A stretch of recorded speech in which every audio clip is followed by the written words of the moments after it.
केतन अग्रवाल हत्या प्रकरणात पोलिसांच्या तपासात मुख्य आरोपी सिया गोयल आणि तिचा प्रियकर चेतन चौधरी यांचं कॅफेमधील सीसीटीव्ही फुटेज आता समोर आलंय।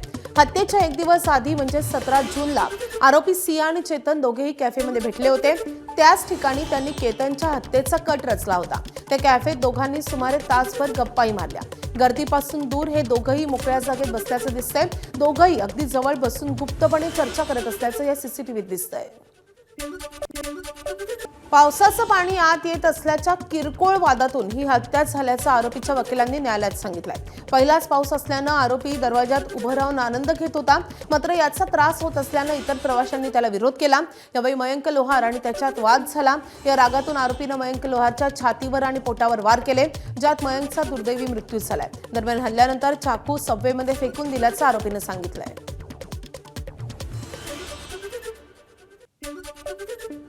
त्यांच्या पोलिस तपासासाठी त्यांना वेपन रिकव्हर करणं बाकी आहे।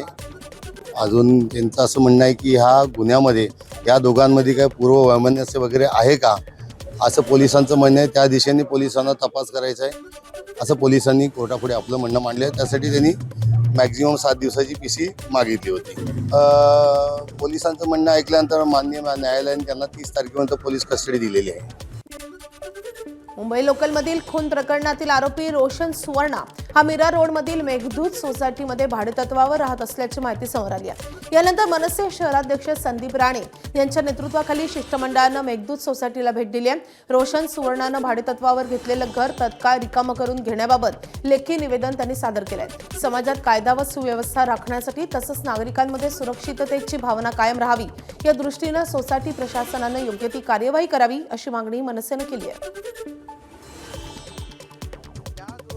असेल रोशन सुवर्णा म्हणून ज्यांनी मर्डर केली त्याला इमिजिएट तो भाडं डिपॉझिट या ठिकाणी राहतो, इमिजिएट त्यांना या ठिकाणी फ्लॅट खाली करण्याचं सांगायला पाहिजे, जेणेकरून या ठिकाणी पुरा वातावरण खराब होत आहे। या ठिकाणी महिला पुरुष सुरक्षित नाहीत। मीरा भाईंदरमध्ये वारंवार असे कांड होत आहेत, त्यामुळे क्रिमिनल मीरा रोडमध्येच आहे का, त्यामुळे पोलिसांनी पण याच्यावर ॲक्शन घ्यावी ही आमची प्रामाणिक इच्छा आहे।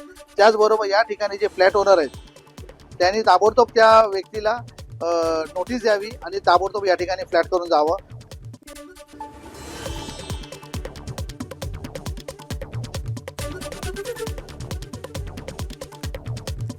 नागपूरचे पोलीस आयुक्त रवींद्र सिंघल यांनी बदली होऊन जाता जाता अंमली पदार्थांचे तस्कर आणि सातत्यानं अंमली पदार्थांच्या खरेदी विक्रीमध्ये गुंतलेल्या गुन्हेगारांना जोरदार झटका देण्याची तयारी केली आहे। रवींद्र सिंघल यांनी नागपुरात सातत्यानं अंमली पदार्थांच्या तस्करी करणाऱ्या काही सराईत गुन्हेगारांची एक यादी तयार करण्यास सुरुवात केली असून लवकरच ती महापालिकेला सोपवली जाईल। NDPS कायद्याच्या तरतुदीनुसार अंमली पदार्थाच्या व्यापारातून या गुन्हेगारांनी कमावलेल्या पैशातून निर्माण केलेली संपत्ती महापालिकेनं जमीनदोस्त करावी अशी अपेक्षा रवींद्र सिंघल यांनी व्यक्त केली आहे। आणि त्यामुळे पोलीस आयुक्त नागपूर सोडून जाता जाता अंमली पदार्थांच्या सराईत गुन्हेगारांना चांगलाच धडा शिकवून जात असल्याची चर्चा सध्या नागपुरात रंगते आहे।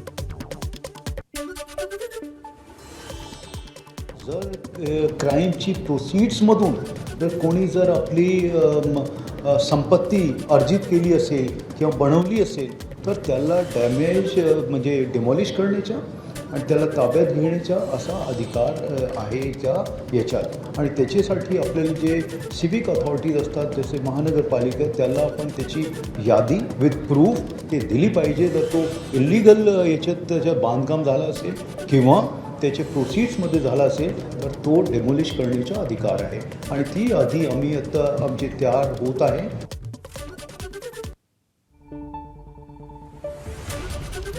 तर नागपूर पोलीस आयुक्तांनी जाता जाता काय योजना आखली आपण पाहतोय। अंमली पदार्थांच्या व्यापारातून निर्माण झालेली संपत्ती पाडण्याची कायद्यात तरतूद आहे।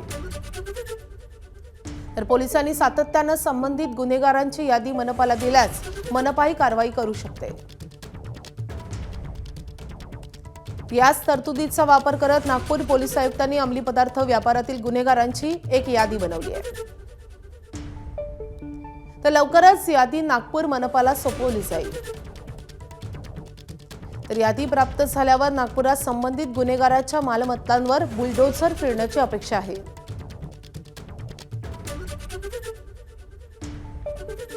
नाशिकमध्ये पावसाळ्याच्या पार्श्वभूमीवर महापालिकेकडून प्रतिबंधात्मक उपाययोजनांसाठी मान्सून टास्क फोर्सची स्थापना करण्यात आली आहे. मनपाच्या 6 विभागांसाठी प्रत्येकी एक विशेष कार्यपथक अर्थात मान्सून टास्क फोर्स स्थापन करण्यात आले.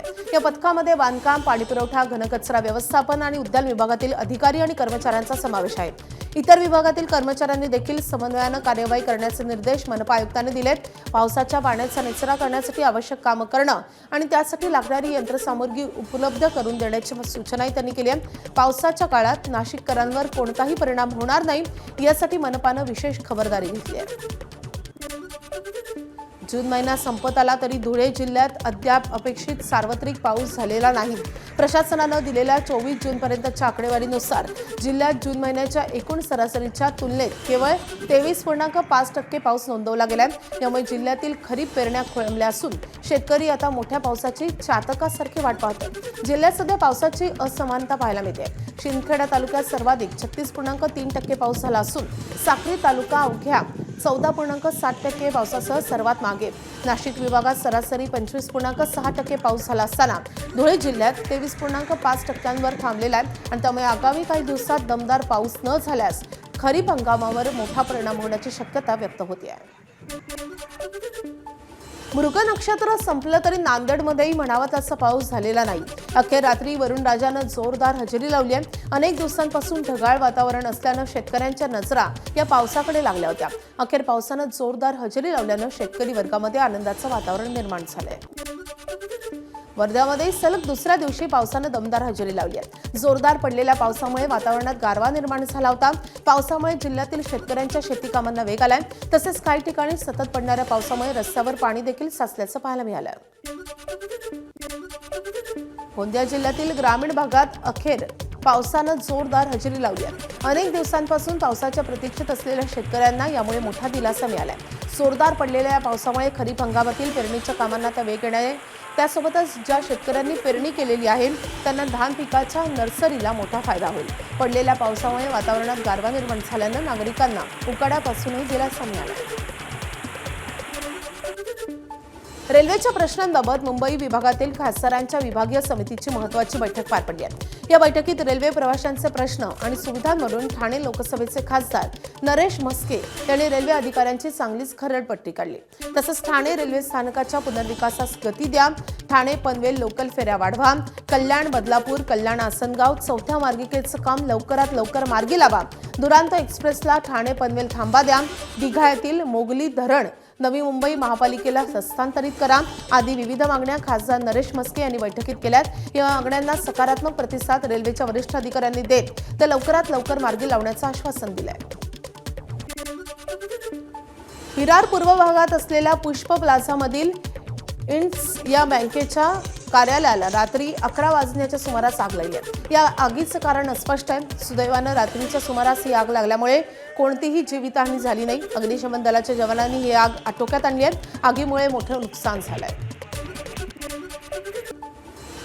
परभणीच्या मानवत तालुक्यात यशवाडी मारुती देवस्थान परिसरात सभामंडप कोसळून 5 जणांचा मृत्यू झाला होता.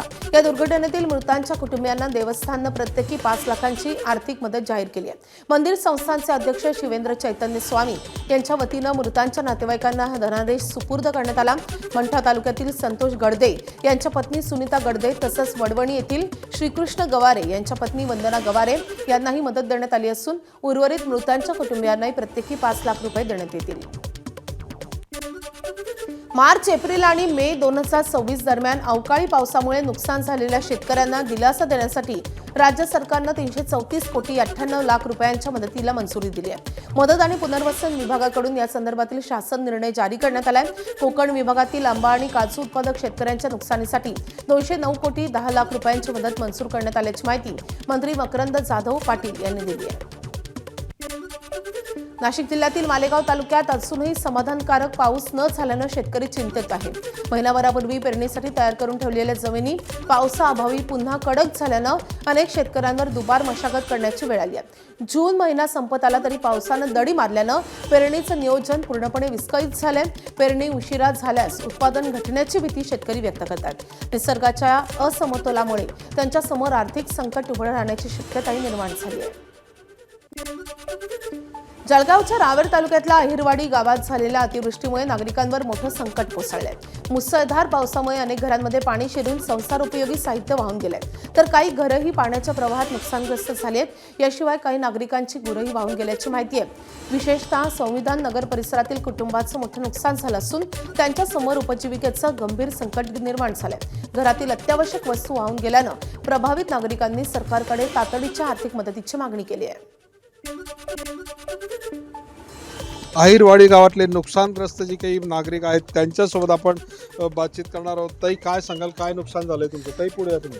आमचं नुकसान झालं, कॅमेरा गेला आमचा, घरामध्ये काही नाही, खायचं पियाचं सगळं वाहून गेलं। बरं, घरामध्ये काहीच नाही, झोपायला जागा नाही, खायला नाही। आमचं घर भरपूर नुकसान झालं, पण कपडे आणले ते घालताय एक एक रुपयाचा मला दादा मी ते पेपर वाहून गेलं, काहीच नाही। माझा जोडगं ते माणसं उभं राहायला जागा नाही मला घरात, काहीच नाही। माझी नुसती निरंधार उभी आहे, काहीच नाही या घरामध्ये दादा, काहीच नाही। रातच्या भुकेला ताणायला फिरतोय दादा, काहीच नाही। 2 दिवस झाले उपाशी आहे, पूर्ण गाव उपाशी आहे। आमचा परिसर पूर्ण उपाशी आहे। कोणाला पाणी नाही प्यायला, कोणाला अन्न नाही खायला, जे होतं ते समजा वाहून गेलं। आमच्या गावातलं काहीच राहिलं नाही आम्हाला, मदतीला आलं नाही तुम्ही? कोणीच आलं नाही। आम्हीच आहे, आम्हीच एकामेकाची मदत करतोय, याला काढतोय पाण्यातून, त्याला काढतोय। सरासरी 4 ते 5 मुलं पाण्यात बुडली होती, आम्ही त्यांना काढलं, कसं तरी काढलं। आमचा पण जीव वाचवला, त्यांचा पण। कोणी बाई प्रेग्नेंट आहे, कोणाचं 2 महिन्याचं बाळ आहे, त्यांना पण काढलं आम्ही पाण्यातून। आणि समद वाहून गेलं आमचं, समद काहीच राहिलं नाही। आम्हाला खायला सुद्धा अन्न नाही, काहीच राहिलं नाही, ग्लास पण राहिला नाही आम्हाला पाणी प्यायला, इतकं समद वाहून गेलं। बकऱ्या गिकऱ्या म्हशी समद वाहून गेलं आमचं। आणि यानंतर मात्र आता प्रशासन या नागरिकांच्या मदतीसाठी कशा पद्धतीने धावून येतं, कारण नागरिकांना आता प्रशासनाकडनं मोठ्या अपेक्षा असल्याचं आपल्याला बघायला मिळालेलं आहे। चंद्रशेखर नेवे, ABP माझा, जळगाव। धाराशिवच्या कळंब शहरात सुरू असलेल्या जुगार अड्ड्यावर स्थानिक गुन्हे शाखा आणि कळंब पोलिसांनी संयुक्त कारवाई करत मोठी धाड टाकली आहे। या कारवाईत जुगार खेळताना अनेकांना ताब्यात घेण्यात आलं असून एकूण 59 जणांविरुद्ध गुन्हा दाखल झालाय। घटनास्थळावरून रोख रक्कम, जुगाराचं साहित्य आणि अन्य 19 लाखाहून अधिकचा मुद्देमाल जप्त करण्यात आलाय। धाराशिव जिल्ह्यातील ही आतापर्यंतची सर्वात मोठी जुगार विरोधी कारवाई मानली जाते।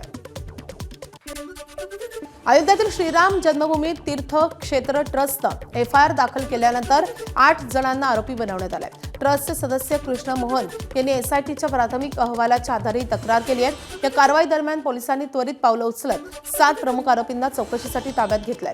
तर अनुकल्प मिश्रा नावाच्या एका मुख्य आरोपीकडून कथित रकमेची वसुली झाल्यानंतर त्याला रितसर अटक करण्यात आलेली आहे। FIR मध्ये ट्रस्टचे महासचिव चंपत राय यांचे चालक रामशंकर यादव, लवकुश मिश्रा, अनुकल्प मिश्रा, अविनाश शुक्ला, मनीष यादव, रमाशंकर मिश्रा, सुभाषचंद्र श्रीवास्तव आणि करुणेश पांडे यांची नाव आहेत। FIR मध्ये मात्र सरचिटणीस चंपत राय यांचं नाव नाही।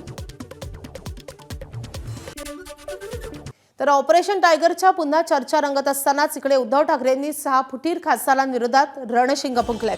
उद्यापासून ते पुढील 3 दिवस फुटलेल्या खासदारांच्या मतदारसंघाचा दौरा करतात। उद्धव ठाकरे या 6ही खासदारांच्या मतदारसंघात जाऊन कार्यकर्त्यांशी संवाद साधून ठिकठिकाणी मेळावे घेतील। एकीकडे एकनाथ शिंदेंनी ऑपरेशन टायगर 3.0 ची तयारी केल्याची चर्चा आहे, तर दुसरीकडे उद्धव ठाकरे पक्ष संघटना मजबूत करण्यासाठी हा दौरा करतात।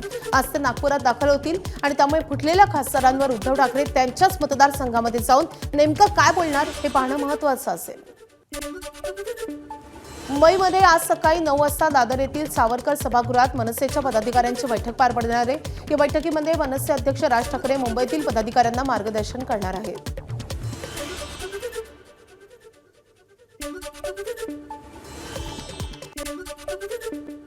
केंद्र सरकारनं व्यावसायिक आणि औद्योगिक LPG पुरवठ्यावरील सर्व निर्बंध हटवलेत। आखाती देशातील युद्धामुळे व्यावसायिक आणि औद्योगिक गॅस सिलेंडरचा मोठा तुटवडा निर्माण झाला होता आणि त्यामुळे घरगुती गॅस सिलेंडरला प्राधान्य देण्यासाठी व्यावसायिक आणि औद्योगिक गॅस सिलेंडरवर निर्बंध लादण्यात आले होते। महाराष्ट्र लोकसेवा आयोगातर्फे गट क सेवा संयुक्त पूर्व परीक्षा 2026 साठी तब्बल 2619 पदांच्या भरतीची जाहिरात प्रसिद्ध झाली आहे। या पदभरतीसाठी 27 जून ते 17 जुलै या कालावधीत ऑनलाईन अर्ज करता येतील। या भरतीसाठी 27 सप्टेंबर पासून विविध केंद्रांवर ऑनलाईन संगणक प्रणालीवर आधारित पद्धतीने परीक्षा घेण्यात येईल। यामध्ये लिपिक टंकलेखक पदासाठी 1864, तर कर सहाय्यकासाठी 284, तांत्रिक सहाय्यकासाठी 3, सहाय्यक मोटार वाहक निरीक्षकाची 461, तर उद्योग निरीक्षकाच्या 9 पदांचा समावेश आहे। राष्ट्रसंत तुकडोजी महाराज नागपूर विद्यापीठाशी संलग्नित असलेल्या 63 महाविद्यालयांची शैक्षणिक संलग्नता तात्पुरती रोखण्यात आली आहे। त्यामुळे वर्ष 37 ते 27 या शैक्षणिक सत्रावर याचे परिणाम होण्याची शक्यता आहे। कारवाई करण्यात आलेल्या महाविद्यालयांमध्ये सर्वाधिक 43 महाविद्यालये नागपूर जिल्ह्यातील आहेत, तर उर्वरित महाविद्यालये भंडारा, गोंदिया आणि वर्धा जिल्ह्यातील आहेत। विद्यापीठाच्या संकेतस्थळावर दिलेल्या कारणांनुसार 52 महाविद्यालयांनी विद्यापीठाच्या संलग्नतेसाठी आवश्यक कागदपत्रांची पूर्तताच केलेली नाही, तर 20 महाविद्यालयांनी संलग्नता कायम ठेवण्यासाठी आवश्यक असलेल्या शैक्षणिक लेखा परीक्षणाचे प्रस्ताव सादर केलेले नाहीत। याच कारणांमुळे विद्यापीठानं 63 महाविद्यालयांना हा धक्का दिला आहे। लातूर जिल्ह्यातल्या रेणापूर तालुक्यातून जाणाऱ्या राष्ट्रीय महामार्ग 361 चं काम गेल्या अनेक वर्षांपासून संथ गतीने सुरू असल्यानं नागरिकांना याचा मोठा त्रास सहन करावा लागतोय। प्रशासन आणि राष्ट्रीय महामार्ग प्राधिकरणाच्या ढिसाळ नियोजनामुळे पानगाव शहरातील रस्त्याचं काम अजूनही पूर्ण झालेलं नाही। अपूर्ण रस्त्यामुळे पावसाचं पाणी तर लोकांच्या घरात शिरतंय। शेतकऱ्यांनी घरात साठवून ठेवलेलं बियाणं आणि धान्य भिजून नुकसान झालं असून घरातील जीवनावश्यक वस्तू तसंच रेशनही पाण्यामुळे खराब झाले। राष्ट्रीय महामार्गाचं अपूर्ण काम तातडीनं पूर्ण करून पानगाव शहरातील रस्त्याची दुरुस्ती करावी, अतिक्रमणाचा प्रश्न मार्गी लावावा आणि पावसामुळे नुकसान झालेल्या नागरिकांना मदत द्यावी अशी मागणी या ग्रामस्थांनी केली आहे। बीडमध्ये गेल्या 24 तासात विविध भागात दमदार पावसानं हजेरी लावली आहे। अंबा चौकाई परिसरातही जोरदार पाऊस झालाय, मात्र या पावसाचा परिणाम वाहतुकीवर झालाय। अहमदपूर अहिल्यानगर राष्ट्रीय महामार्गावर धायगुडा पिंपळा गावाजवळ राष्ट्रीय महामार्गावर असलेल्या हाय व्होल्टेज तारांचं उंचीकरणाचं काम महापारेषणकडून गेल्या 5 वर्षापासून रखडलंय। परिणामी या ठिकाणी रस्त्याचं काम न झाल्यानं महामार्गावर खड्डा तयार झालाय। या खड्ड्यात साचलेल्या पाण्यामुळे पावसाळ्यात वाहन चालकांना मोठ्या अडचणींचा सामना करावा लागतोय, तर काही वेळेला या महामार्गावरील वाहतूकही ठप्प असते आणि त्यामुळे हायवेवर असलेल्या हाय व्होल्टेज तारांचं काम महापारेषणनं तत्काळ करण्याची मागणी परिसरातील नागरिक करत आहेत। बीडमध्ये अंबा चौकाई, केज, माजलगाव तालुक्यात पावसानं दमदार हजेरी लावल्याचं पाहायला मिळालं। गेल्या 24 तासात झालेल्या पावसामुळे शेतकऱ्याला खरीपाच्या पेरणीला मदत होणार आहे। अर्धा जून महिन्याला उठला तरी देखील पाऊस नसल्यामुळे बळीराजा चिंतेत होता आणि त्यानंतर या पावसामुळे काही चित्र बदलताना दिसतंय। असं असलं तरी परळी तालुक्यात अजूनही पुरेसा पाऊस झालेला नसल्यानं या ठिकाणी अजूनही पावसाची प्रतीक्षाच असल्याचं दिसून आलंय। बुलढाणा जिल्ह्यातल्या महिला व बालविकास विभागातील संरक्षण अधिकाऱ्यास 12,000ची लाच घेताना रंगेहात पकडण्यात आले। महिला व बालविकास विभागातील संरक्षण अधिकारी तुषार राणे याला लाचलुचपत प्रतिबंधक विभागाच्या पथकानं ताब्यात घेतलंय। तक्रारदाराच्या दिव्यांग मुलीस क्रांतीज्योती बाल संगोपन योजनेच्या लाभासाठी 24,000ची मागणी केल्याचा आरोप करण्यात आलाय। या प्रकरणात जळगाव जामोद येथील तालुका शेतकरी खरेदी विक्री सहकारी समिती कार्यालयासमोर सापळा रचून ही कारवाई करण्यात आली आहे। मुंबई सायबर गुन्हे शाखेनं बनावट APK फाईलच्या माध्यमातून ऑनलाईन फसवणूक करणाऱ्या मोठ्या टोळीचा पर्दाफाश केलाय।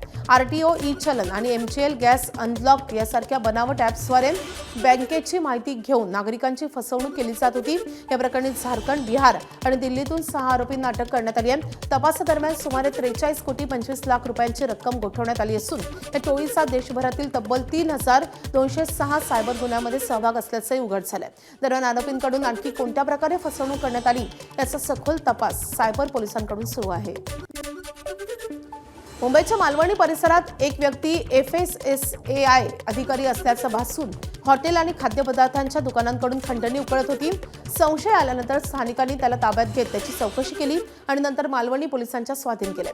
या प्रकरणाचा अधिकचा तपास मालवणी पोलीस करतायत। आणखी फसवणुकीची प्रकरणं समोर येण्याची शक्यताही व्यक्त होतीये।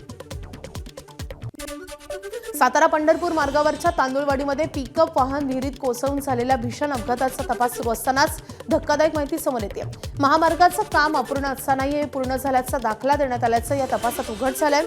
या पार्श्वभूमीवर संबंधित कार्यकारी अभियंत्याचा सहआरोपी म्हणून समावेश करण्याची प्रक्रिया सुरू आहे।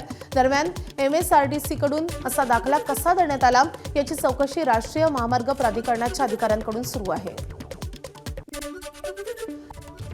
महसूल गुप्तवार्ता संचालनालयाच्या नागपूर प्रादेशिक युनिटनं वन्यजीव तस्करी करणाऱ्या आंतरराष्ट्रीय टोळीचा पर्दाफाश करत कारवाई केलेली आहे। 24 आणि 25 जून रोजी आंध्र प्रदेशातल्या श्रीकाकुलम जिल्ह्यात मोठी कारवाई झाली आहे. श्रीकाकुलम आणि रायाकुर्डी या दुर्गम भागातून पिंजऱ्यात डांबून ठेवलेले 4 शेकरू, एक भारतीय तारा कासव, 14 रानकोंबड्या आणि उदमांजराची 2 पिल्ले सुरक्षितरित्या जप्त करण्यात आली आहेत. जप्तीनंतर एका संशयित आरोपीसह सर्व वन्यजीवांना पुढील कारवाईसाठी श्रीकाकुलम वन विभागाकडे सुपूर्द करण्यात आले.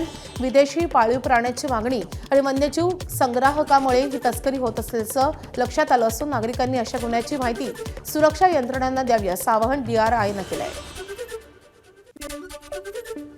अयोध्येतील राम मंदिराच्या दानपेटीतला घोटाळा चर्चेत असतानाच आता राम मंदिर ट्रस्टच्या वतीनं खरेदी केलेल्या जमिनींची चौकशी होणार असल्याची माहिती समोर येते.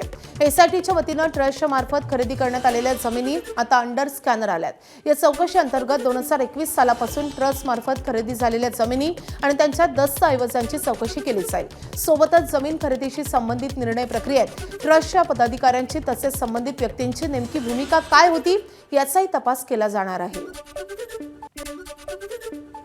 उत्तराखंडच्या रामनगरमध्ये काल रात्री एक थरारक घटना घडली आहे. हाती डगर नावाच्या अचानक वाघानं रस्त्यावरच ठाण मांडलेलं होतं. या वाघानं रस्ता अडवल्यानं काही वेळासाठी या भागातल्या वाहतुकीलाच ब्रेक लागला. या वाघामुळे वाहन चालकांची मात्र पळताभुई थोडी झाली.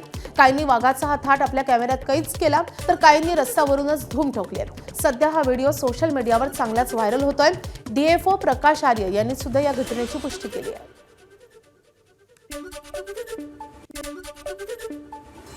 प्राचीन भारतातील सर्जन आणि सुश्रुत संहिता या ग्रंथाचे कर्ते महर्षी सुश्रुत यांच्या पुतळ्याची प्रतिष्ठापना नुकतीच royal college of surgeon Edinburgh या जगातील सर्वात जुन्या सर्जरी कॉलेजमध्ये झाली आहे. प्रोफेसर चंद्रा चेरू या स्कॉटलंडमधील प्रख्यात सर्जन यांच्या पुढाकारानं हा प्रोजेक्ट पार पडलाय. पुतळ्याचं अनावरण भारताचे स्कॉटलंडमधील राजदूत सिद्धार्थ मलिक यांच्या हस्ते पार पडलंय. या दिवशी Sushruta the father of surgery हे पुस्तकही प्रकाशित झालंय. मुंबईमधील प्रसिद्ध आयुर्वेदिक डॉक्टर अश्विन सावंत यांचं या ग्रंथामध्ये 3 शोधनिबंध प्रकाशित झाले. या कार्यक्रमावेळी डॉक्टर सावंत यांचाही सन्मान करण्यात आलाय. व्हेनेझुएलामध्ये झालेल्या सलग 2 भूकंपामधील मृतांचा आकडा 235 वर पोहोचलाय. आरोग्यमंत्री कार्लोस साल्वाराडो यांनी माहिती दिली आहे. भूकंपामुळे तिथे मोठी हानी झाली आहे. सध्या बचाव कार्य वेगानं राबवण्यात येत आहे. अन्न व औषध प्रशासनानं शिर्डीत भाविकांच्या आरोग्याशी खेळणाऱ्या भेसळखोरांविरुद्ध धडक मोहीम राबवली आहे. साईबाबा मंदिर परिसरातील पेढ्यांच्या दुकानांवर छापे टाकून 700 किलो भेसळयुक्त निकृष्ट पेढे जप्त करण्यात आले. शिर्डी नगरपालिकेच्या डम्पिंग ग्राउंडमध्ये हा साठा नेट JCBच्या मदतीनं नष्ट करण्यात आलाय. जप्त करण्यात आलेल्या या पेढ्यांची बाजारपेठेतील किंमत सुमारे 2 लाख रुपयांच्या आसपास आहे. शिरडी देवस्थान में जो भी पेड़ा बिक्री हो रहा था उनके बारे में जो तकरार जो प्रशासन को प्राप्त हुआ था उसके अनुसार आज शिरडी परिसर में जो फैक्ट्री है पेड़े का तैयार करने वाली वो 3 पेड़े के फैक्ट्री पे इंस्पेक्शन करके वहाँ पे सैंपल लिया और पेड़े जब्त करके डिस्ट्रॉय कर दिया. वैसे ही शिरडी इमरजेंदर देवस्थान के पास में जो शॉप है वहाँ से भी कुछ शॉप में से इंस्पेक्शन करके सैंपल लिया पेड़े का. उधर के भी पेड़े हमने जब्त करके डिस्ट्रॉय किए हुए हैं. बीडकडून छत्रपती संभाजीनगरमध्ये आंबे घेऊन जाणाऱ्या ट्रकचा भीषण अपघात झाला. सकाळी 8 वाजण्याच्या सुमारास हा अपघात झालाय. गांधेली परिसरात अचानक बिघाड झाल्यानं ट्रक भर रस्त्यात उलटला. यात अपघातानंतर ट्रकमधील आंबे मोठ्या प्रमाणात रस्त्यावर विखुरले. घटनेची माहिती मिळताच परिसरातील नागरिकांनी आंबे पळवण्यासाठी घटनास्थळी गर्दी केली. या अपघातात 3 जण गंभीर जखमी झाल्याची प्राथमिक माहिती समोर आली असून पुढील तपास सुरू आहे. 1975 साली तत्कालीन पंतप्रधान इंदिरा गांधी यांनी लादलेली आणीबाणी आता धड्याच्या रूपानं पुस्तकात आली आहे. NCERTनं 9वीच्या समाजशास्त्राच्या पाठ्यपुस्तकात आणीबाणीवरचा धडा समाविष्ट करण्यात आला आहे. 1975 मधील आणीबाणीचा काळ हा भारतीय लोकशाही समोरील सर्वात मोठ्या आव्हानांपैकी एक होता. अशा शब्दात या पुस्तकात त्याचं वर्णन करण्यात आलं असून या काळात नागरिकांचे बहुतांश मूलभूत हक्क स्थगित करण्यात आल्याचा उल्लेखही करण्यात आला. आणीबाणीचा धडा पाठ्यपुस्तकात आल्यावरून राज्यातही राजकारण रंगतंय. त्यावेळची परिस्थिती यांच्या अनेक लोकांना माहीत नाही. यांना काय अभ्यास आहे त्याचा. ज्यावेळेस खलिस्तान निर्मितीचा प्रश्न होता, रेल्वे मंत्र्याचा झालेला खून, एकूणच देश ज्या परिस्थितीमध्ये समोर जात होता त्यातून हा प्रकार त्यावेळची आवश्यकता होती हे अनेकांनी सिद्ध करून दाखवलं आहे. तरी पण जर अशा पद्धतीनं या ठिकाणी याचा उल्लेख होत असेल NCERTच्या अभ्यासक्रमामध्ये, हे दुर्दैव आहे. 25 जून 1975च्या मध्यरात्री जी संविधानाची हत्या केली, 12 जून 1975 अलाहाबाद हायकोर्टाने तुमच्या उणिवा, तुमच्या चुका, तुम्ही शासनाचा जो गैरुपयोग केला त्याबद्दल तुम्हाला शिक्षा सुनावली. तुम्ही काय केलं? शिक्षा नाही स्वीकारली, आणीबाणी गावली. हा धडा जर दिला असेल तर काही लोकांची पोटं दुखत असतील तर पोटं दुखण्याचं काहीही कारण नाही. लोकसभेतील विरोधी पक्षनेते राहुल गांधी यांनी जबलपूर उच्च न्यायालयामध्ये माफीनामा सादर केलाय. केंद्रीय मंत्री शिवराज सिंग चौहान यांचे पुत्र कार्तिकेय चौहान यांनी राहुल यांच्या विरोधात दाखल केलेल्या मानहानीच्या खटल्याप्रकरणी राहुल गांधी यांनी माफीनामा सादर केलाय. 2018 साली झाबुआ येथील एका निवडणूक सभेत राहुल गांधी यांनी पनामा पेपर्स प्रकरणाचा उल्लेख करताना कार्तिकेय चौहान यांचं नाव घेतल्याचा आरोप आहे आणि यामुळे आपल्या प्रतिमेला धक्का बसल्याचा दावा करत कार्तिकेय चौहान यांनी न्यायालयात मानहानीचा दावा दाखल केला होता. मीरा भाईंदर परिसरातील आदिवासी जमिनींच्या खरेदी विक्री प्रकरणात भाजपचे आमदार नरेंद्र मेहता यांच्या विरोधात झालेले गैरव्यवहाराचे आरोप आणि जिल्हाधिकारी स्तरावरच्या चौकशी अहवालात मारण्यात आलेला ठपका यामुळे राजकीय वातावरण तापलंय. या प्रकरणी ठाणे जिल्हाधिकारी श्रीकृष्ण पांचाळ यांच्या अध्यक्षतेखाली चौकशी समिती नेमण्यात आली होती. जिल्हाधिकाऱ्यांनी महसूल मंत्री चंद्रशेखर बावनकुळे यांना आपला अहवाल सादर केलाय. त्यात जमीन व्यवहारांबाबत आक्षेप नोंदवण्यात आल्याची माहिती आहे. एका प्रकरणात मूळच्या आदिवासींच्या जमिनी परवानगी घेऊन गैर आदिवासी करण्यात आल्यात, पण दुसऱ्या प्रकरणात हितसंबंध असल्यानं सुनावणी देण्यात आलेली नाही. तसंच तिसऱ्या प्रकरणात तांत्रिक कारणं समोर आली असल्याचं यावर प्रतिक्रिया देताना महसूल मंत्री चंद्रशेखर बावनकुळे यांनी सांगितलंय. अजून नरेंद्र मेहता सहभागी असल्याचा कुठलाही विषय नाही. फक्त जो प्राथमिक अहवाल आला आहे त्यामध्ये एक प्रकरणात तर मी सांगितलं आदिवासी जमीन नियमानुसार ट्रान्सफर झाली आहे.